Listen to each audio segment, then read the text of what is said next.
سوال: عورت اگر اذان کے فوراً بعد نماز پڑھ لے تو کیا ہوتا ہے؟ جواب: اکثر لوگوں کا کہنا یہ ہوتا ہے کہ اذان کے فوراً بعد عورت نماز نہیں پڑھ سکتی جب تک مسجد میں جماعت نہ ہو جائے۔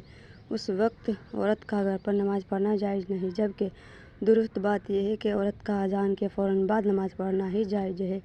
اس کے لیے یہ شرط نہیں ہے کہ مسجد میں جماعت ہونے کے بعد عورت گھر پر نماز ادا کر سکتی ہے تو اس نماز کی نماز ہوگی۔ یہ بالکل غلط ہے۔ عورت اذان کے فوراً بعد نماز ادا کر سکتی ہے اور اس طرح نماز پڑھنا بھی جائز ہے۔ سوال: حدیث پاک میں وتر کو ضائع کرنے والوں کے لیے فرمایا گیا ہے؟ جواب: حضرت ابو ہریرہ سے منقول ہے، جو وتر نہیں پڑھتا وہ ہم میں سے نہیں ہے، یعنی ایسے شخص کا ایمان کامل نہیں ہے۔ سوال: کیا خواتین وضو کرنے کے بعد میک اپ کر کے نماز پڑھ سکتی ہیں؟ جواب: جی ہاں، خواتین وضو کرنے کے بعد میک اپ کر کے نماز پڑھ سکتی ہیں۔ نماز بھی ہو جائے گی اور وضو بھی کوئی اثر نہیں پڑے گا، مگر شرط یہ ہے کہ میک اپ میں حرام اشیاء شامل نہ ہوں۔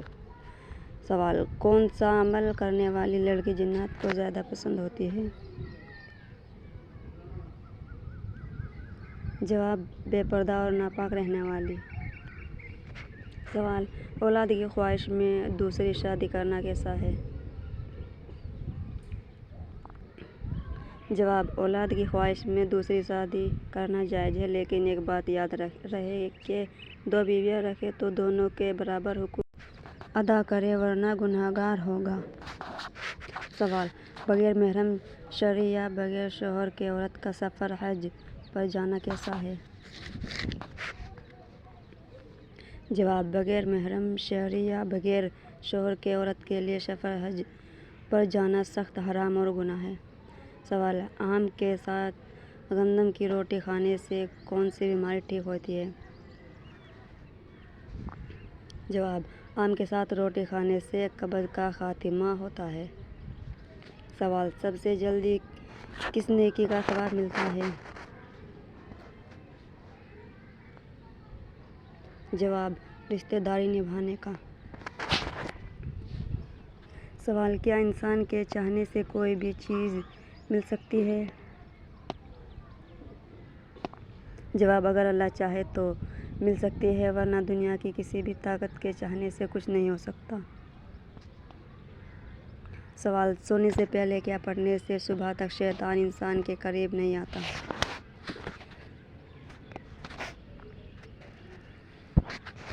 جواب: آیت الکرسی۔ سوال: کس شہر کو حدیث مبارک کا گھر کہا جاتا ہے؟ جواب: مدینہ منورہ کو۔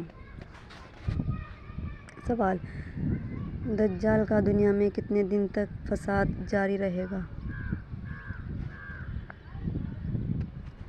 جواب: 40 دن تک۔ سوال: کس چیز کی چاہت نے انسان کو غافل کر دیا ہے؟ جواب: زیادہ کی لالچ نے۔ سوال: کون سی سورت انسان کو حسدوں کے حسد سے بچاتی ہے؟ جواب: سورۃ الفلق انسان کو حسدوں کے حسد سے بچاتی ہے۔ سوال: اذان ہوتے وقت ہاتھ روم میں جانے سے کون سی بیماری ہوتی ہے؟ جواب: کوئی بھی نہیں، بس لوگوں میں یہ عقیدہ پایا جاتا ہے کہ اذان کے وقت ہاتھ روم میں جانے سے انسان اندھا ہو جاتا ہے اور اسے فالج ہو جاتا ہے، جبکہ روایت میں ایسا کچھ بھی ثابت نہیں۔ البتہ علماء دین کا کہنا ہے کہ اذان کے ادب کی خاطر اذان ہوتے وقت ہاتھ روم میں نہیں جانا چاہیے اور اذان کا پوری توجہ کے ساتھ جواب دینا چاہیے، لیکن